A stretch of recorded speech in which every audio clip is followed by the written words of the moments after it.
कांग्रेस ने आज यहां संविधान बचाओ रैली की, और जैसा कि रैली का नाम संविधान बचाओ है, तो कांग्रेस जो मुद्दे उठाती है, दलित, आदिवासी, पिछड़े, उन लोगों को लेकर चर्चा होनी थी।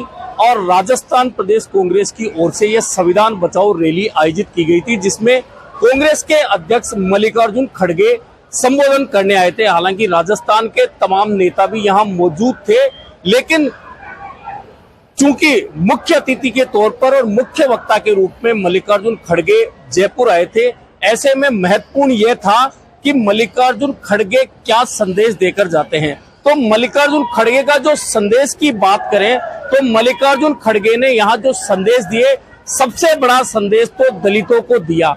दलित और आदिवासियों के लिए उन्होंने कहा कि जब तक आप सवाल के ऊपर सवाल नहीं करेंगे, मसलन आपसे जब सवाल किया जाता है, आपको जब घोड़ी से उतारा जाता है, अगर आप उसके बदले में सवाल नहीं करेंगे तो आपके साथ में अत्याचार होता रहेगा।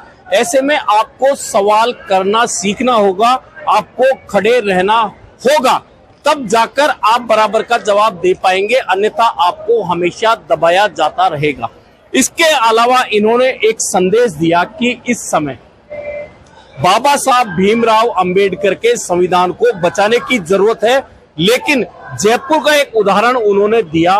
उस उदाहरण में उन्होंने कहा कि यहां मुझे पता है कि एक चौक में बाबा साहब अंबेडकर की मूर्ति लगी है, लेकिन बाबा साहब अंबेडकर के विपरीत सोचने वालों की मूर्ति भी उससे कुछ दूरी पे लगी है।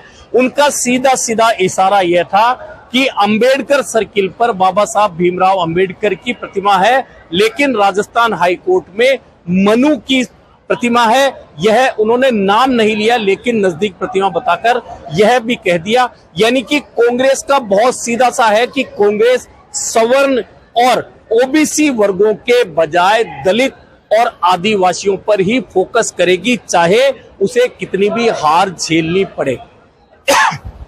इसके अलावा कांग्रेस अध्यक्ष मल्लिकार्जुन खड़गे ने संगठन की मजबूती को लेकर चर्चा की और कहा कि देश तभी बचेगा, संविधान तभी बचेगा, पार्टी तभी बचेगी जब संगठन बहुत मजबूत होगा। ऐसे में हमें संगठन मजबूत करना है। आज की जो ये बैठक है, ये पब्लिक मीटिंग नहीं है, ये संगठन के लोगों की मीटिंग है। इसमें संगठन का कार्यकर्ता है, नेता है, संगठन के पदाधिकारी, हम सिर्फ उनसे बात करने आए हैं।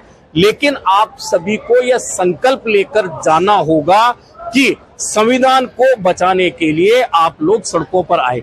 टीकाराम जी जब जाते हैं मंदिर में, वहां पर कोई देखा भाई फोटो उसकी मूंछ वाला है, क्या है मालूम नहीं। हाँ, उसने वहां पर आते ही गंगा जल से धुलाया।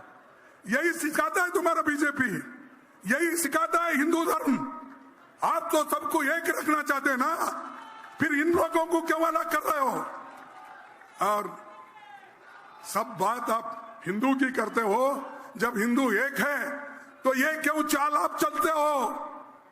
एक अपोजिशन लीडर, एक एमएलए, 3 बार एमएलए बना है और संविधान के तहत चुन के आया है। उनको दर्शन लेने के बाद जाते ही गंगा जल से धोते हो। जिस मंदिर में तुम वो एक नेता थे इसलिए उनको लेके गए, उन्होंने 4 कदम आगे भी नहीं गए।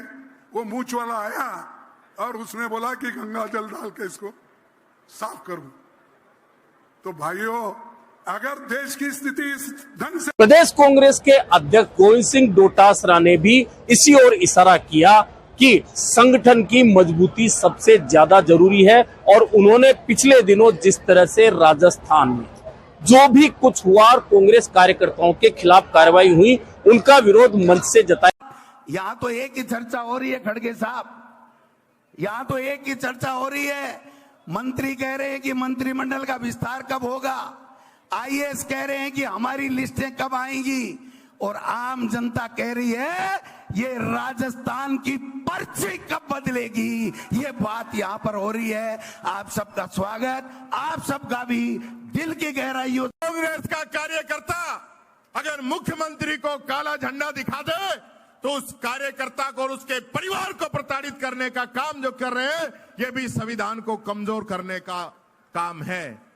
जो विपक्ष के अंदर इनके नेता कहते थे कि काला झंडा तो आभूषण है इस संविधान के अंदर, लोकतंत्र के अंदर, आज उनको काले झंडे से, काले कपड़े से इतनी चिढ़ हो गई। वहीं मल्लिकार्जुन खड़गे ने भी इन बातों का जिक्र करते हुए राजस्थान के मुख्यमंत्री भजनलाल शर्मा का जिक्र किया और कहा कि राजस्थान में ऐसा मुख्यमंत्री बना दिया गया है जिसे जब कहो बैठो तो बैठ जाता है, जब कहो खड़े हो जाओ तो खड़ा हो जाता है। यानी कि एक तरह से मुख्यमंत्री का जो संवैधानिक पद होता है उसे लेकर कांग्रेस अध्यक्ष मल्लिकार्जुन खड़गे ने टिप्पणी की। और ऐसा वो चीफ मिनिस्टर को चुनते हैं कि बैठो बोले तो बैठना, उठो बोले तो उठना। वो बैठ जाता है, उठो उठ जाता है। ऐसे लोगों को बिठाते हैं और बोलते हैं देखो हम एक बैकवर्ड को बिठाए, हम एक फॉरवर्ड को बिठाए, हम एक ब्राह्मण्स को बिठाए, हम एक राजपूत को बिठाए। अरे भाई बिठाओ अच्छे लोगों को जो देश का काम करे, जो हमारे नौजवानों का काम करे, महिलाओं का काम करे, दलितों का काम करे, पिछड़ों का काम करे, वैसे लोगों को बिठाओ। चर्चा संविधान बचाने की तो हुई, लेकिन चूंकि पहलगाम अटैक हुआ है और पहलगाम अटैक को लेकर भी कांग्रेस अध्यक्ष ने सरकार पर, केंद्रीय सरकार पर निशाना साधा और निशाना साधते हुए कहा कि जब तमाम पार्टियां एकजुट हैं और केंद्र सरकार को सपोर्ट करना चाहती हैं कि वे पाकिस्तान के खिलाफ, आतंकवाद के खिलाफ जो भी कदम उठाना चाहें वे कदम उठाएं, लेकिन एक और तो हम आह्वान करते हैं कि सर्वदलीय बैठक बुलाई जाए। सर्वदलीय बैठक बुलाई जाती है, लेकिन तमाम दल जब दिल्ली में मौजूद होते हैं तो प्रधानमंत्री बिहार में उसी दिन एक चुनावी रैली को संबोधित कर रहे होते हैं। ये कितने शर्म की बात है। यानी कि पहलगाम अटैक को लेकर तमाम देश में गुस्सा है, लेकिन प्रधानमंत्री इसके विपरीत एक चुनावी रैली को संबोधित कर रहे होते हैं। ये बड़ा शर्मनाक है। इसी के साथ में पहलगाम अटैक को लेकर, केंद्र सरकार की नाकामियों को लेकर भी कांग्रेस अध्यक्ष मल्लिकार्जुन खड़गे ने भी चर्चा की, कांग्रेस के नेताओं ने भी चर्चा की और ये पूरा जो संविधान बचाओ सम्मेलन रैली जो आयोजित की गई थी कांग्रेस की ओर से, उसमें पूरा ध्यान जो कांग्रेस का रहा वह संविधान बचाओ के अलावा केंद्र सरकार पर निशाना साधने में रहा।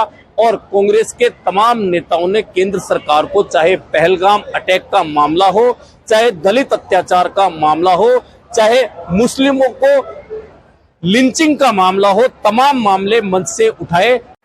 हमारी ये देश की बदकिस्मती है, सब पार्टी के लोग आए, लेकिन उस मीटिंग में मोदी जी नहीं आए। यह शर्म की बात है।